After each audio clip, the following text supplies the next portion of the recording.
श्री स्वामी समर्थ. नमस्कार, मी मंगल तुम्हा सर्वांचं नवीन एका व्हिडिओमध्ये अगदी मनापासून खूप खूप स्वागत करते. मार्गशीर्ष महिन्यातील प्रत्येक गुरुवारी श्री महालक्ष्मी व्रताची मांडणी करून यथासांग पूजा केली जाते. जेवढे महत्त्व विधी व पूजा करण्याला आहे तेवढेच महत्त्व अगदी योग्य पद्धतीने उत्तर पूजा करण्याला सुद्धा आहे. तर सध्या मार्गशीर्ष महिन्यातील 3 गुरुवार झालेले आहेत. तर यावर्षी मार्गशीर्ष महिन्यामध्ये 4 गुरुवार आलेले आहेत आणि त्यातील 3 गुरुवार आपलं हे व्रत झालेलं आहे. तर शेवटच्या गुरुवारी आपण या व्रताचं उद्यापन करून दुसऱ्या दिवशी शुक्रवारी या व्रताचं आपण उद्यापन केल्यानंतर उत्तर पूजा कशी करायची, या साहित्यांचं काय काय करायचं, आपण जो कलश मांडतो त्या कलशावरील नारळाचं काय करायचं, अशी संपूर्ण माहिती तुम्हाला मी आजच्या व्हिडिओमध्ये देणार आहे. त्यासाठी हा व्हिडिओ शेवटपर्यंत नक्की पहा. चॅनेलवरती नवीन असाल तर चॅनेलला नक्की सबस्क्राईब करा. लगेच आजच्या व्हिडिओला सुरुवात करूयात. पूजेप्रमाणेच या पूजेची उत्तर पूजा करण्याचा सुद्धा विधी आहे. आपण ही पूजा गुरुवारी मांडतो तर याची उत्तर पूजा शुक्रवारी सकाळी करायची असते. तर आपण मार्गशीर्ष महिन्यातील प्रत्येक गुरुवारी पूजा मांडून योग्य पद्धतीने दुसऱ्या दिवशी सकाळी शुक्रवारी सकाळी उत्तर पूजा करत असतो. किंवा आपण आतापर्यंत 3ही गुरुवारी योग्य पद्धतीने उत्तर पूजा केलेली असेल तर शेवटच्या गुरुवारी सुद्धा आपण अगदी 3 गुरुवारप्रमाणेच पूजा मांडायची आहे, कथा ऐकायची आहे, आरती करायची आहे, उपवास करायचा आहे आणि मग सायंकाळी आपण उद्यापन करायचं आहे. जरी या शेवटच्या 4थ्या गुरुवारी एकादशी असली तरी या दिवशी आपल्याला उद्यापन हे करायचं आहे. एकादशीचा आणि 4थ्या गुरुवारचा काहीही संबंध नाही. फक्त ज्यांचा एकादशीचा आणि गुरुवारचा उपवास आहे तर त्यांनी एकादशीचा उपवास हा त्या दिवशी करायचा आहे आणि दुसऱ्या दिवशी सोडायचा आहे. आणि ज्यांचे एकादशीचा आणि महालक्ष्मीचा असा दोन्ही उपवास आहेत तर त्यांनी पौष महिन्यातील येणाऱ्या पहिल्या गुरुवारी या व्रताचं उद्यापन करायचं आहे. तर ज्यांचा एकादशीचा उपवास नसेल तर त्यांनी मात्र शेवटच्या 4थ्या गुरुवारीच या व्रताचं उद्यापन करायचं आहे. पोथीप्रमाणे शेवटच्या गुरुवारी उद्यापन करावे आणि मग दुसऱ्या दिवशी शुक्रवारी सकाळी या व्रताची योग्य पद्धतीने उत्तर पूजा झाल्यानंतर या साहित्याचं काय काय करायचं आहे हे मी तुम्हाला यापुढे सांगणार आहे. कारण आपण 3 गुरुवारी जे साहित्य ठेवलं होतं तर ते आपण पुढच्या गुरुवारसाठी लागतंय या हिशोबाने आपण सर्व साहित्य जपून ठेवतो. पण 4थ्या गुरुवारी उद्यापन झाल्यानंतर या साहित्याचं काय काय करायचं आहे, आपण जरी पूर्ण पूजा केली असेल तर योग्य पद्धतीने त्याची उत्तर पूजा ही व्हायलाच हवी. तरच आपल्याला या पूजेचं पूर्ण फळ मिळतं.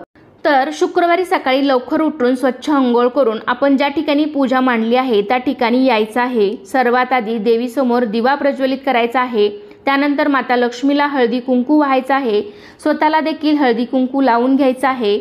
त्याचबरोबर कलशाला, गणपती बाप्पांना, विड्यावरती किंवा आपण ज्या काही लक्ष्मीकारक वस्तू पूजेमध्ये ठेवल्या असतील तर त्या सर्व पूजेवरती आपल्याला हळदी कुंकू वाहून घ्यायचं आहे.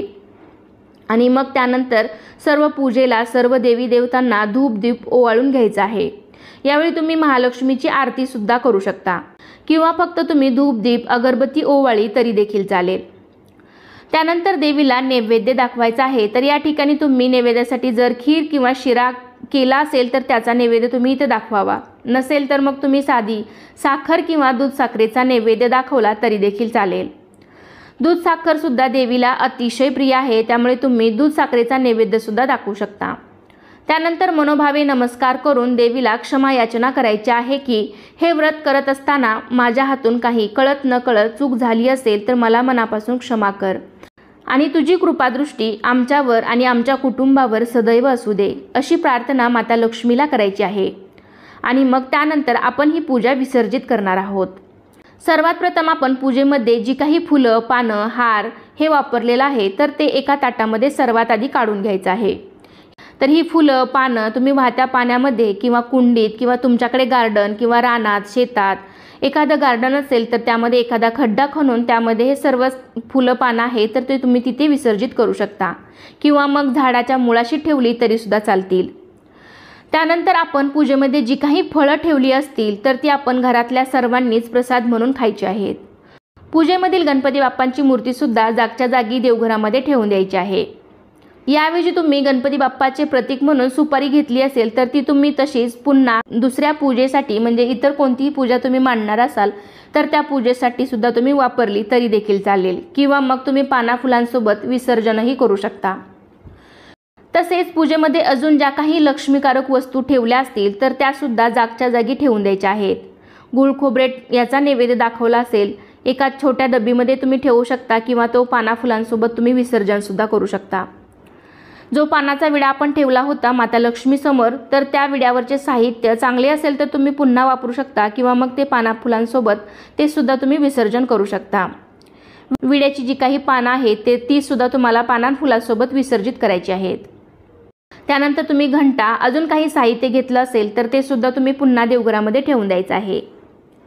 पूजेमधलं व्रतकथेचं पुस्तक हे सुद्धा व्यवस्थित जपून ठेवायचं आहे। त्याचा अपमान होईल किंवा इकडे तिकडे पडेल, इकडे तिकडे पडू नये याची आपल्याला काळजी घ्यायची आहे, कारण तो एक ग्रंथ आहे, महालक्ष्मीचा छोटासा ग्रंथ आहे, त्यामुळे त्याचा अनादर होईल, त्याचा अपमान होईल किंवा कोणाकडून ते फाटलं जाईल, पान कुठेतरी पडलं जाईल, अशा ठिकाणी ते ठेवू नये। ते व्यवस्थित एका कॅरीबॅगमध्ये पॅक करून तुम्ही तसंच ठेवून पुढच्या वर्षी सुद्धा ते वापरू शकता।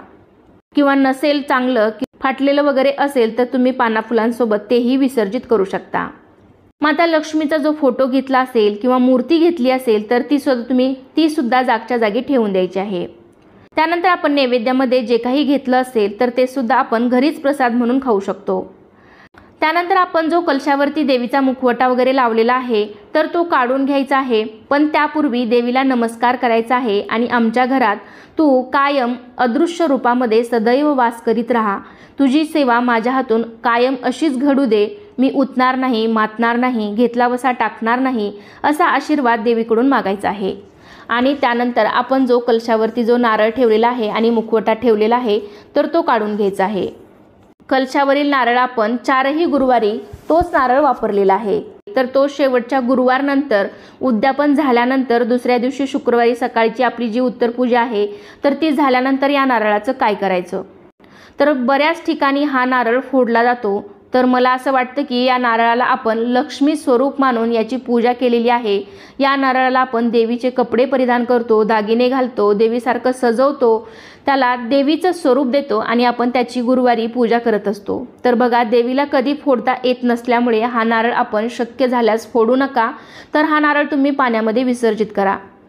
किंवा मग ज्यांच्या घरामध्ये पहिल्यापासूनच हा नारळ फोडण्याची परंपरा असेल तर तुम्ही फोडला तरी देखील चालेल। तर बघा, ज्यांच्याकडे ही पद्धत आहे तर ते नारळ फोडू शकतात आणि बाकींच्याकडे ज्यांना माहीत नाही तर हा नारळ त्यांनी पाण्यामध्ये विसर्जित केला तरी देखील चालेल। यानंतर कलशावरील नारळाला लावलेला जो देवीचा मुखवटा आहे तर तो आपण व्यवस्थित तसा जपून ठेवायचा आहे। पुढच्या वर्षी आपण मग तोच मुखवटा वापरायचा आहे, पण तो देवीचा मुखवटा अशा ठिकाणी ठेवा की त्याचं पावित्र्य राखलं जाईल, या पद्धतीने तो आपल्याला आपल्या घरामध्ये व्यवस्थित ठेवायचा आहे। त्याचप्रमाणे देवीला घातलेले दागिने सुद्धा आपण स्वतः वापरू शकतो किंवा मग पुढच्या वर्षीसाठी सुद्धा तुम्ही ते तसेच ठेवू शकता। कलशामध्ये ठेवलेली पानं ही सुद्धा आपण पाना फुलांसोबत निर्माल्यामध्ये किंवा गार्डनमध्ये टाकायची आहेत। कलशाला घातलेलं वस्त्र तर ते सुद्धा आपण पुढच्या वर्षीच्या मार्गशीर्ष गुरुवारसाठी तसंच वापरलं तरी पण चालेल। त्यानंतर आपण कलशामध्ये जे काही सुपारी, नाणं, फूल टाकलेलं आहे तर त्या फुलानेच आपण कलशातील पाणी मुख्य प्रवेशद्वारापासून सर्व घरात शिंपडायचं आहे। घरातील व्यक्तींच्या अंगावर सुद्धा हे पाणी शिंपडायचं आहे आणि उरलेलं पाणी मग तुम्ही तुळशीला घालायचं आहे। तुळशीला सुद्धा हळदी कुंकू वाहून नमस्कार करायचा आहे। कलशातील नाणं, सुपारी तुम्ही तशी जपून ठेवा किंवा मग तुमच्या तिजोरीत सुद्धा ठेवू शकता, नसेल तर तुम्ही ती पाना फुलांसोबत विसर्जित सुद्धा करू शकता।